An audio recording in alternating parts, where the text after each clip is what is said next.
Hi, friends, and welcome to the Heartful Parent podcast. I'm your host, Christy Keating. In this podcast, we talk about it all, our parenting, our partnering, and our professional lives, because they are all a part of us, and we were never meant to do this alone. Hello, Heartful Parent podcast listeners. I'm thrilled, as always, to have you back for another episode of the Heartful Parent podcast. And if you are joining us for the first time, perhaps you found out about the podcast during the Safe Parenting Summit this year, welcome. I am absolutely thrilled and super grateful to have you here and have you tuning into the podcast.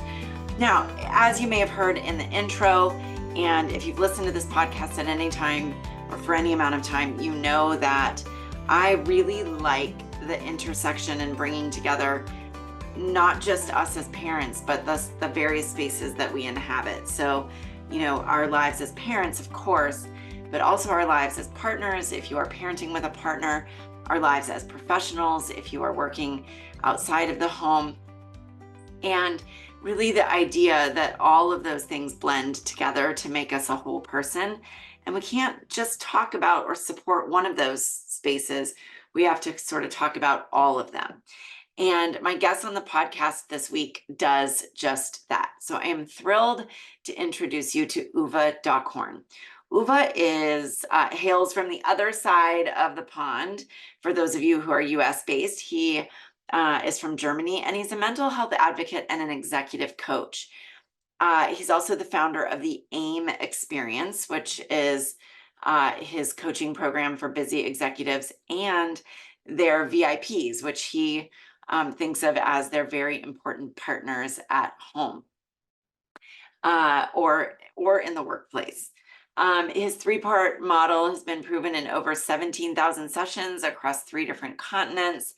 And Uwe's work with clients is really designed to help them get their career trajectory moving upward again, and at the same time to open up the floodgates of fun and intimacy at home. And Uwe and I dive into all of that in our conversation today. He shares some really beautiful wisdom, shares a very personal story that led him to this sort of realization and the beautiful wisdom of the importance of both letting go and letting in at the same time, and how that can really help move us forward. I'm excited for you to hear this interview. I'm excited for you to sort of consider the possibilities that might, be sort of biting at the surface, if you will, of work-life harmony, and how we can all have more of that in our lives, and even how we might be able to fall back in love with our partners if we find ourselves in a season of struggle in that space. So without further ado, Uwe Dockhorn. All right, Uwe, I'm so excited to dive into this conversation with you today.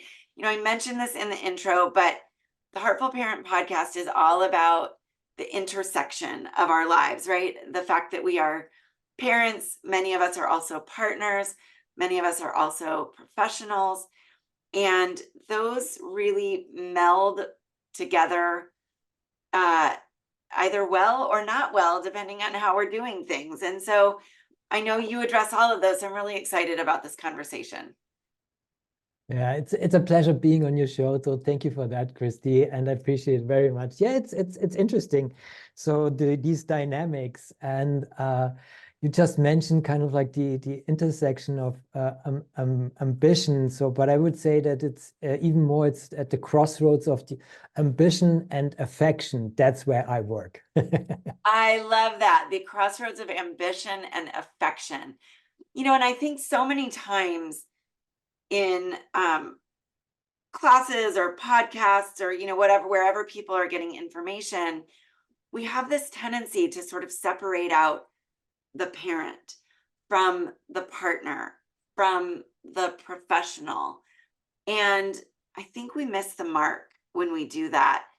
So I'd love to start by, you just described that you work at that intersection of ambition and affection, but tell us a little bit more what you mean by that, and what is the work that you do, and how did you arrive at the work that you do? Well, thank you for the opportunity. So let me just start there and put this in scene. So really jumping right in. So how I always explain it, what I do, because you know, I'm doing this now for, gosh, more than 17,000 sessions over 18 years. Started with executive coaches, business owners, medical professionals. And, they all have what I call a VIP, a very important partner at home.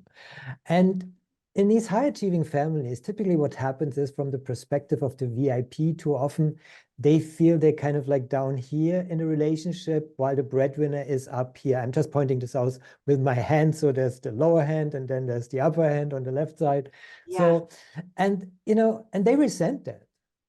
They ask themselves, what about me? What's the next step in my career? Why don't you spend more time with me and the kids, etc.? Anguishing arguments start, if not everything goes well, and big D looming at the horizon. And if they decide to go that pathway of a divorce, essentially it means to live an independent life outside of marriage. So this is where I come into the picture. So what I do differently, because I'm not a family counselor, I'm not a family therapist, I coach both partners at the same time, but separately. So that gives them the opportunity to regain their independence within the relationship and start to level up to each other. And we do this in regular evaluation sessions, which we call falling back in love sessions, as you might know. And Love then I that. realized, oh gosh, this is why I trigger you with my sticky family pattern and vice versa. And, you know, I want to just give you an example of what I experienced in one of these falling back in love sessions, because it can go so deep and so important. So there was a couple that she's a doctor of biology and he's a dentist, and they were at the edge of a divorce essentially. And the reason what came out when I coached them both separately was that they never talked about their first children who died. And so their communication kind of like never get to the deepest connection that they were possible to have. So that was very edgy at that point. So luckily they found me, and so I worked with them. And that's when I kind of like also worked with them separately so they can really process in their own personal growth what happened to them by losing their first child.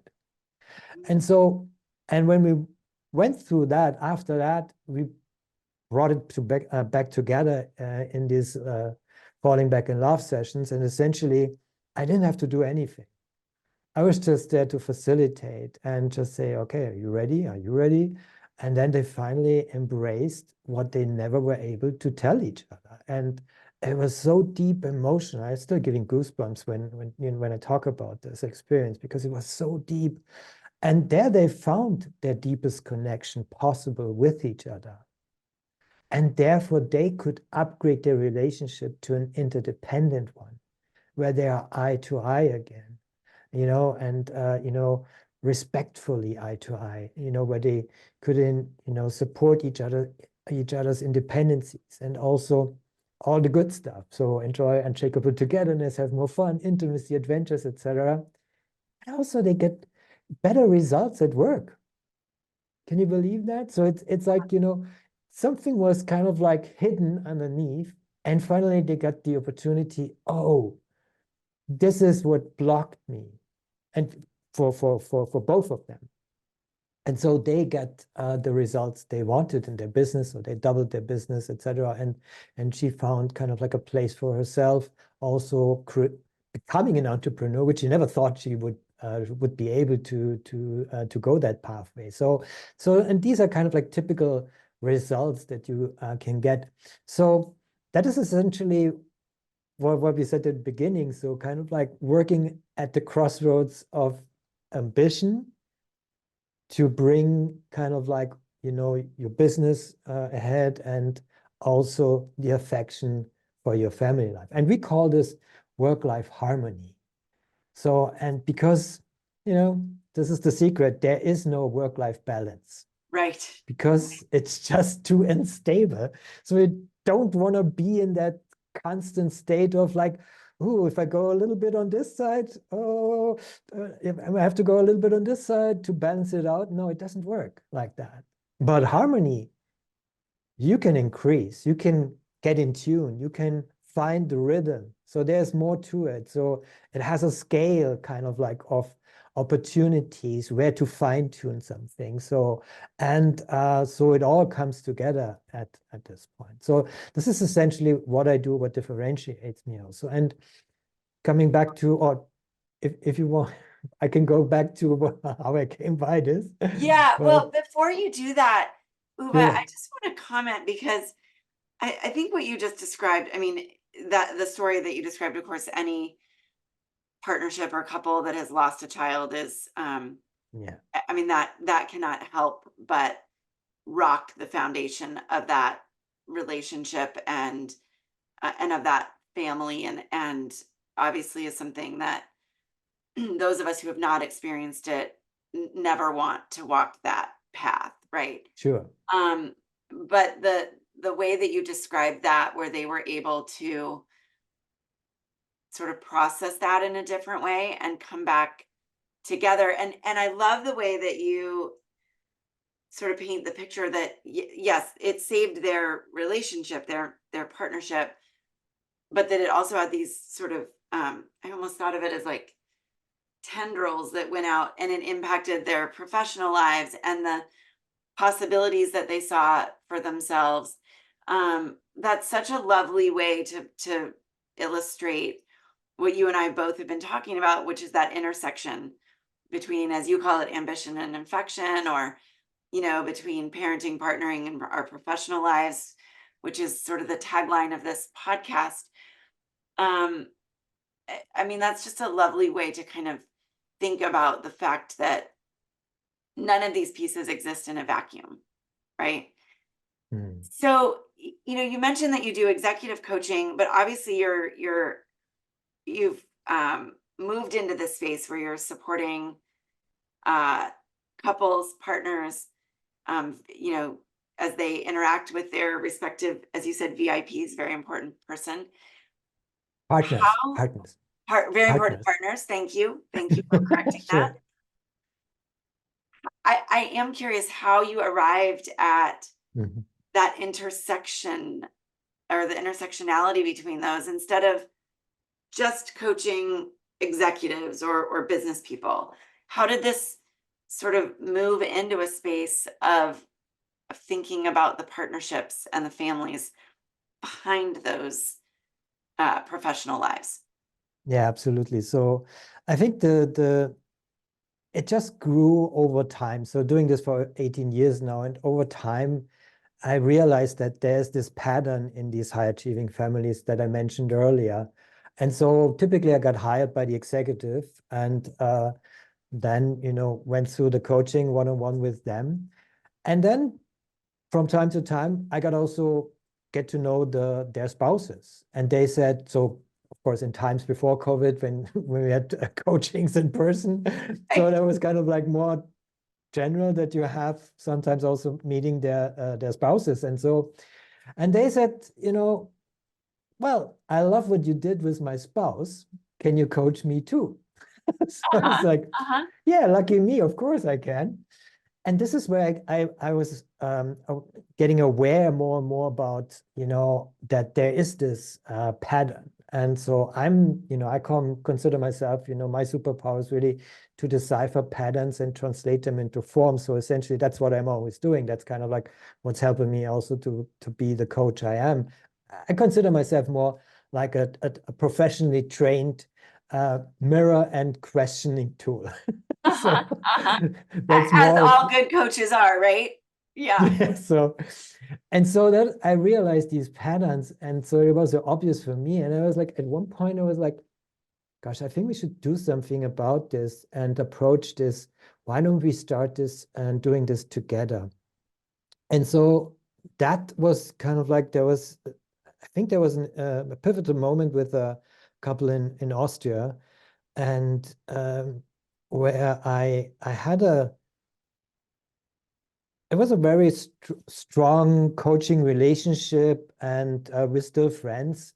So after the coaching, and I also did an interview with the executive after the coaching, and it was so moving because we went to that point of where he experienced this pivotal moment, and I interviewed both of them. I was getting goosebumps. This is also a topic, but we can talk about this later.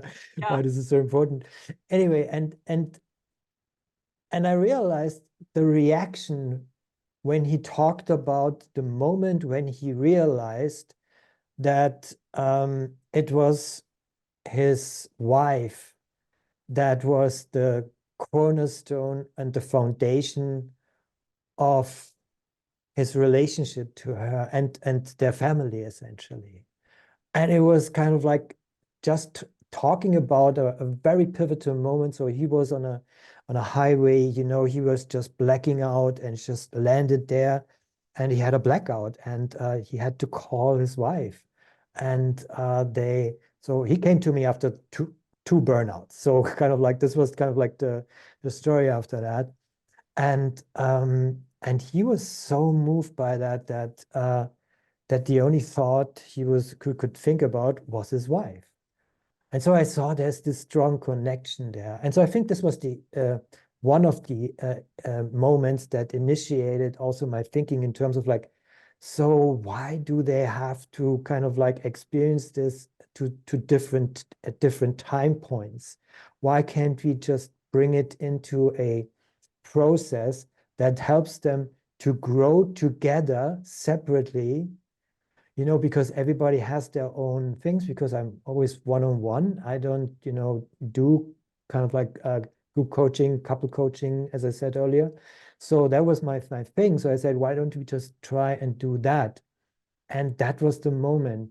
There was also another incident that happened also during that time in essentially, well, a couple of years later, in 2016, 6 days before Christmas, my mother died. And so I was there essentially holding her hands when she left. So she was there for me when I got into this world, and I was there for her when she left. So I will never miss that.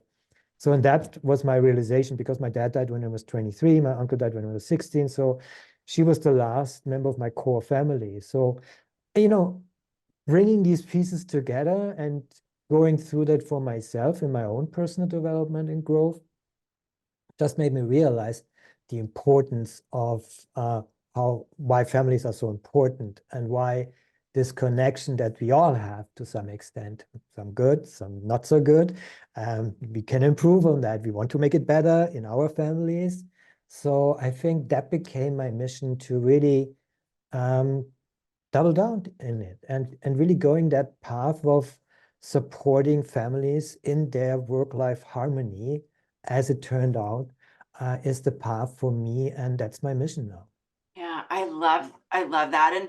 And I didn't say this earlier, but I like fully support the idea of work-life harmony rather than that word balance, because I feel like that word balance that so many people throw around has made so many families feel bad about themselves and the way that they're functioning, because balance is so elusive. But the idea that harmony really is possible is, I think, um can provide hope to people.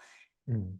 Uwe, I want to ask you, there inevitably are people listening to this interview and thinking, I'm not in a great place with my partner. Things are really difficult. We've sort of lost ourselves in this crazy world of parenting and, professional lives and all of that. And maybe not by something so dramatic as the death of a child, as you described with your one client, but just the day to day, what sometimes feels like the day to day grind of doing all the things, right? I think many of us feel like we're doing all the things, and you do it one day and you get up and you do it the next day and you do it again. And for those people who find themselves in that space right now, um, who maybe don't have the resources to work directly with you, what are some ideas that you might offer or tools that you use with your clients that can help them in working towards that balance and maybe even that falling back in love piece that you described? That's a whole lot. Yeah, I know. That's a big question. That's a big question. Let's go for the big one. So, well, as I think there are two things I would like to talk about a little bit. So it also connected when I said earlier about when my mother died. So it goes even back further because it was the closest relationship, of course, with my mother I had, and it goes back to a moment in time when I was standing at the edge of a bridge, and I was ready to let go. I know it sounds also dramatic and drastic, but it just happened to me, and I'm glad that I can provide value to people I work with because I've been there to these darkest points. So I was standing at this edge of a bridge and it was crystal clear winter night and I was ready to let go, and I did let go in that moment. And while I was leaning forward, something happened. So first I saw this tiny little light inside me, and then I felt it. And that was the first time I felt something after 6 years before my dad died.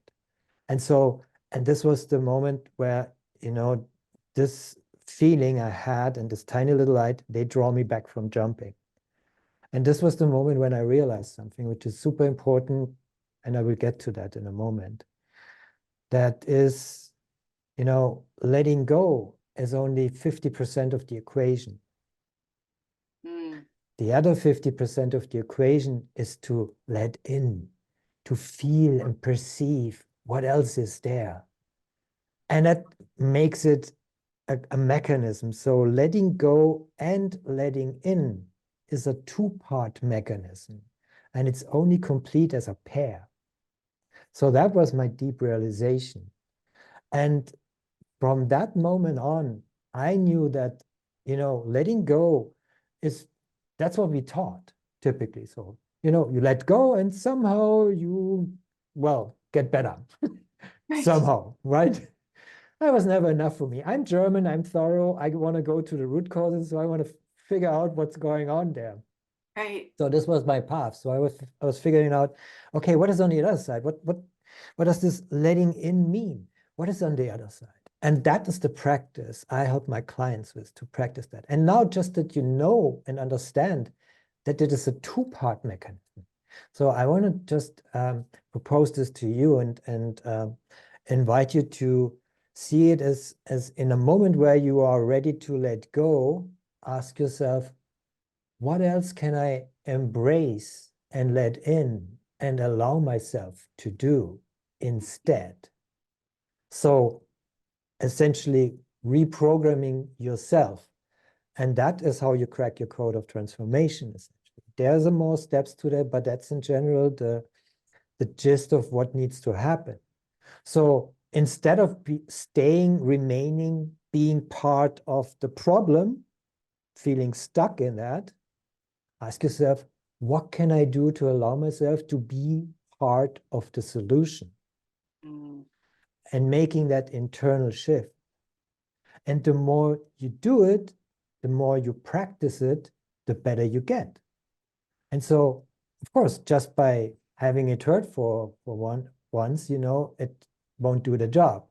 But focusing on the letting in part more than the letting go part, that is what drives you and what gets you motivated, where you create something new. And essentially, this is the one piece of that I want to share. But the other one is a little bit more fun. Should we do something, a little exercise together? Are you Yeah, ready? I would love that. And I mean, before we Sure. dive into the exercise, those strike me, what can I let go of and what can I let in, strike me as such powerful questions that we can all be asking ourselves in all of those arenas of our lives that we've been talking about.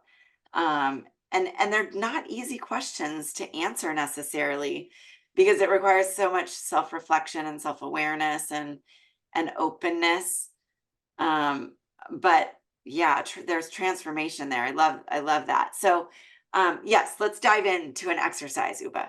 Yeah. So because you asked kind of like what would be helpful. So essentially, there is what many clients, have, and I think many listeners would agree to, is that fear is an issue, right? So shall we deal with that? Let's do it. Let's do it. Okay, so just imagine for a moment there is a scale, goes from the left side to the right side. On the left side, just imagine there's the word fear.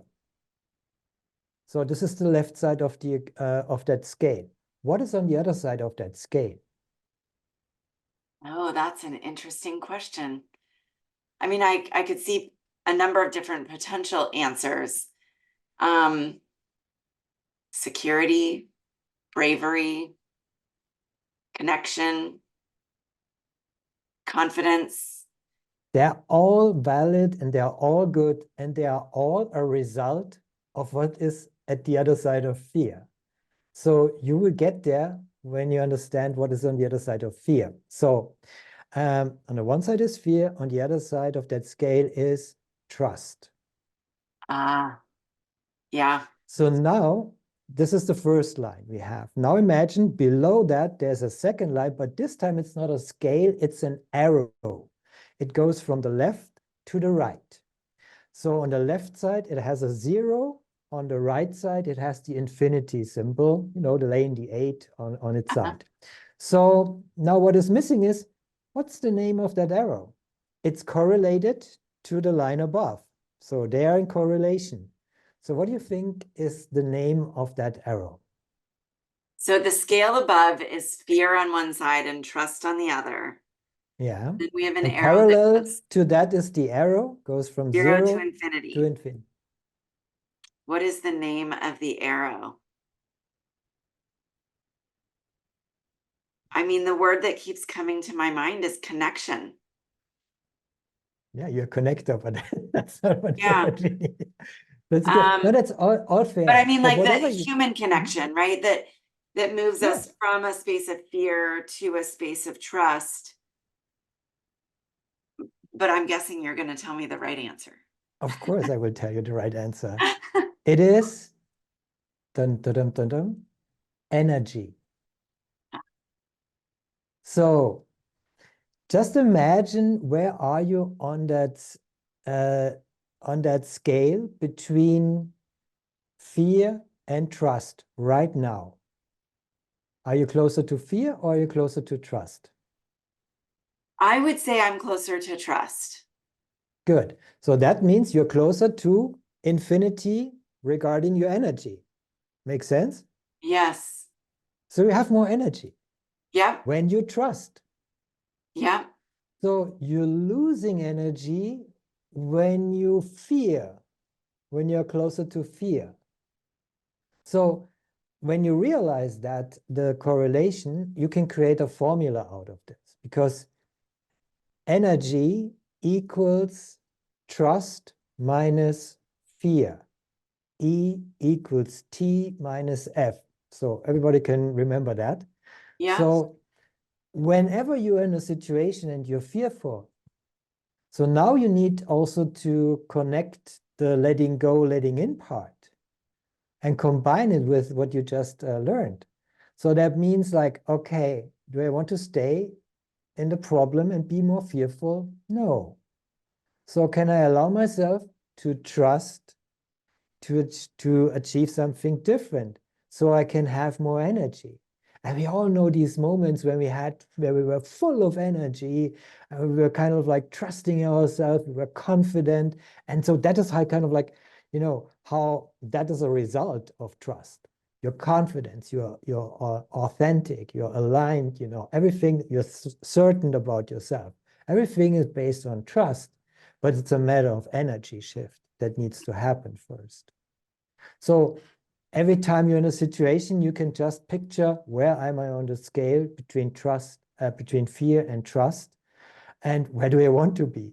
Do I have that enough energy right now? So what do I need to trust in right now at this moment? Love that. I love that idea, Uwe. That is, again, a really powerful question to ask ourselves, right? What do I need to trust in more? Which, as you said, correlates so beautifully with those questions of what do I need to let go of, the fear side, right? And what do I need to let in, which is the trust side of it. Yeah.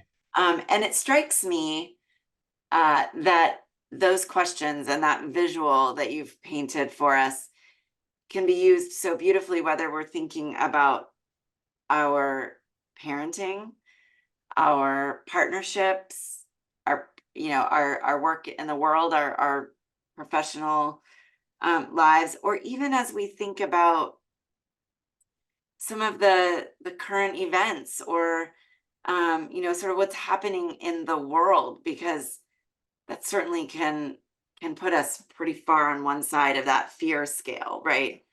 Absolutely. Letting go and letting in is a universal tool, and everybody needs to understand this. So this is why I'm spreading the word about that, of I course. love it. And I love yeah, that. So, Uwe, I know, I mean, you work with people in a variety of really incredible ways, but you have something called the AIM experience. yes. You describe for us just a little bit what that is?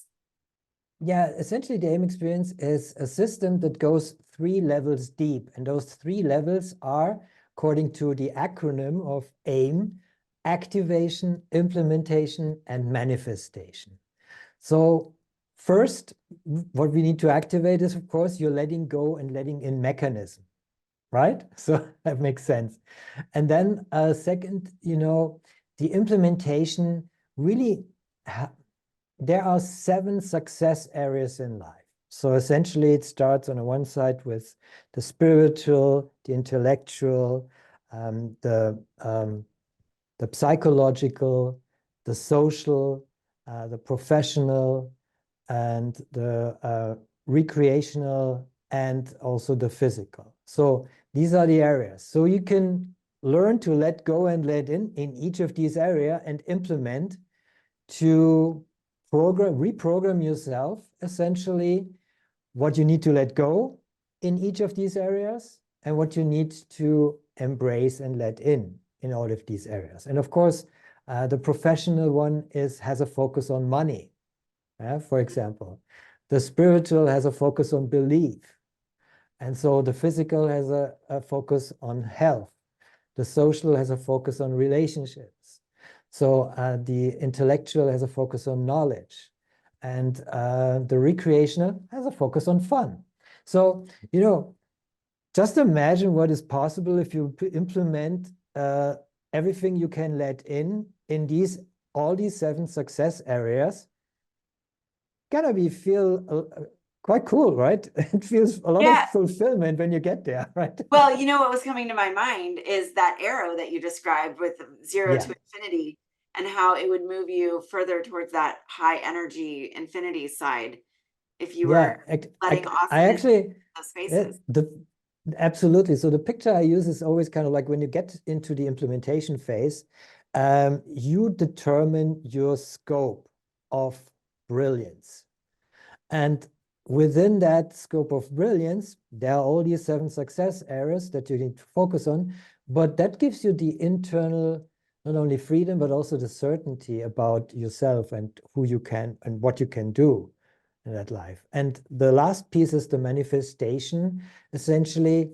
And the manifestation is tricky because we are so used and sometimes trapped in our patterns that in manifestation, you need first to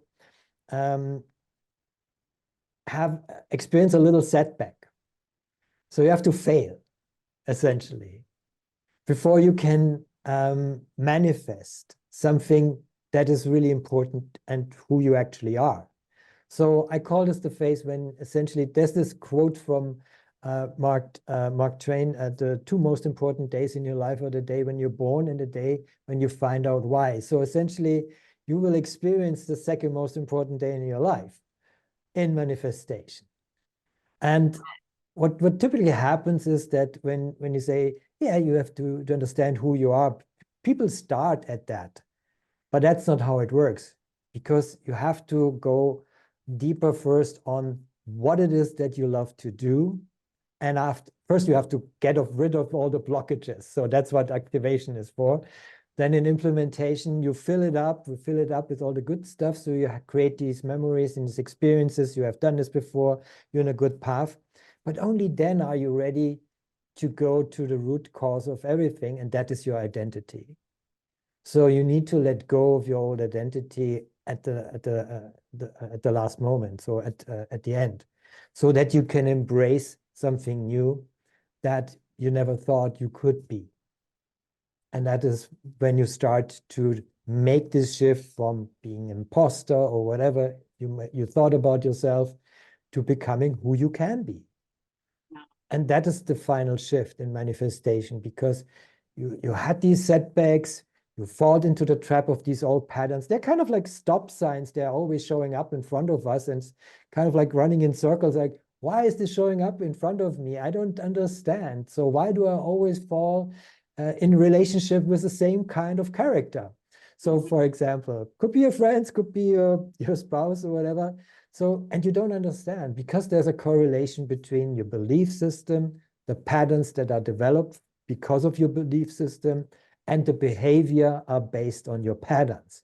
So every time you want to change something on the behavior level, it doesn't work, because your belief system that is deeper carries you in that direction that you programmed it in the past without knowing better, of course, but it's just what it programmed to do. So every time, a pattern is showing up in your face, it's a signal. It shows you everything is okay, just as you programmed me in the past. Mm-hmm. Oh, look at that. And Zoom's going to give us the thumbs up there. Yes. Oh, that's great. Uwe, what I love about what you've been talking about today is that, there's elements of this that I know others talk about in some form or fashion, but you've put this together in such a unique way with some sort of profound questions that I think, have the potential to move us all forward towards that more infinite energy. You've got a really cool thing coming up on June 4th, which is sort of a live online demonstration of some of the work that you do, or sort of more of an exploration of how you work. Can you tell us just a little bit more about that?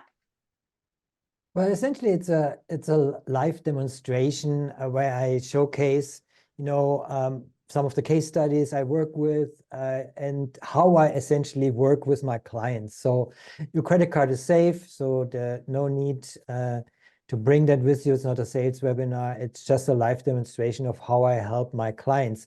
And I'm going to share some testimonials, of course. I dive a little deeper into also what it will look like, also what I just shared superficially about how is this correlated, the behavior, the patterns, and the belief system, but also go really deep into kind of like, how can you get to that moment where at the end of the AIM experience, you will create a family mantra, that has the power to guide your future, for your family, because it's all about creating first your independent ways within your relationship, but then also create a shared valued mission for your family, so that you have a direction where you need to walk to. So a lot of insights there. And of course, I will answer any questions that anyone has. I love it. And for anybody that is interested in taking part of that, there's a link in the show notes that you can sign up for that June 4th event. Uwe, I am so grateful that you and I have connected. We've talked a number of times now over the last 6 months. And I'm so thrilled to share your insights and your wisdom on the podcast. And really grateful that, I know you and I live on different sides of the big pond, but that there is heartful work being done all over this amazing planet that we share. And I'm so thrilled that the internet allows us to connect. We always find each other, so I think know, that's... right? I know, I love it. So thank you so much for doing the work that you do in the world and for sharing your wisdom today on the podcast. Oh, it was my pleasure. Thank you for the invitation. I really appreciate you. Thank you, Christy. All right, podcast listeners, I hope that you got as much out of that interview as I did. Uwe is just a lovely human doing really lovely work in the world, and who really has the mission to support families and busy professionals in creating more of that work-life harmony that he described in our conversation. I wonder what you might do moving forward with that question of what do you need to let go of and what do you need to let more in of. It's a great reflection, a great ponder. So I will leave you with that. If you are interested in joining Uwe for his session on June 4th, where he talks more about what he does, more about the philosophies behind his work, and really shares openly about how he can support you or people in your circle, you can find the link to join that here in the show notes and on the podcast page on my website, wherever it is that you are listening to podcasts. As always, thank you so much for being here. And if you haven't done so already, if you wouldn't mind hopping over to wherever it is that you listen to podcasts and dropping a 5-star review, that helps us get the word about the podcast out into the hands of more and more parents, partners, and professionals who can use these conversations. Thanks so much, and cheers to you. I'll see you next week.